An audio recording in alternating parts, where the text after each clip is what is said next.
So let's say the girl turns like 12, 13 or a boy turns 12, 13 or something like that, right? Yeah. The interaction between, I'm going to select the girl as an example. The interaction between the girl and the mother is quite complex in that age.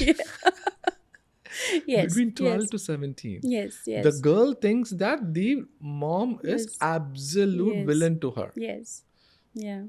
Why is that, and what should the mother do to counteract it? Yeah. I think it's the way the daughter perceives the mother's behavior. Like sometimes a mother can be overly strict because she feels that the child may not be adept enough to handle situations on their own. So the mother might just keep a tightrope at home, and that is the age when children want to do things on their own.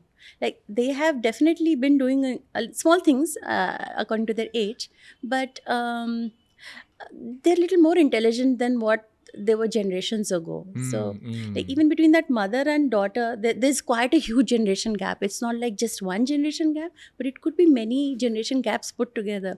So the kind of intelligence and emotional quotient that that child has is different from what the mother had at that same age. Yes, of course. Yeah. Yes. So then the mother starts to feel that the child should have behaved like this, like I was behaving, because it's almost the same environment. But we have to understand that these children are a little different from what we were.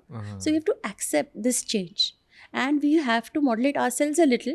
And of course, we can't let everything go and let the child behave as they want. Of course, discipline has to be there, but the discipline should be there in a certain way so that there's not a lot of harm done to the kid.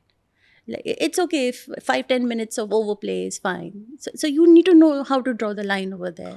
So I've seen this in many places. Like the mother and daughter are the closest because they spend so much time together. And then when the daughter is growing up, then all of a sudden the mother has to let go, and I think that's where then that conflict starts. Right. Changing yourself to the daughter's requirement or the son's requirement is something very key. Yeah. And people say that you need to be friends with your kids. I'm not very for this because your child has a lot of friends, but your child has only one mother and one father. So I'm psychologically speaking, a parent has to do what a parent has to do. The parent has to modulate himself or herself, the behavior, like not to appear maybe more strict or not to appear too lenient, but the middle path that the parent has to follow. It is difficult. Being a parent is 100%. It's the most difficult task I feel today. You can get a job, you can leave your job, or you can just there's so many other things to do. But being a parent today, in today's world, I think it's not as easy as it was before. It is extremely hard. Yes. I'm telling you, I think we talk about peer pressure, Yes. right? Yes. We're not talking about peer pressure among the kids. It's Yes. peer pressure among the With parents. Yeah. So if you're a part of the group of moms, so there is a lot of competition going on over there also. Who's on the highest and who's doing so much and who's being more active and who's not active at all. Yeah, that is there. That is there. Here also, that's Yes. pretty common.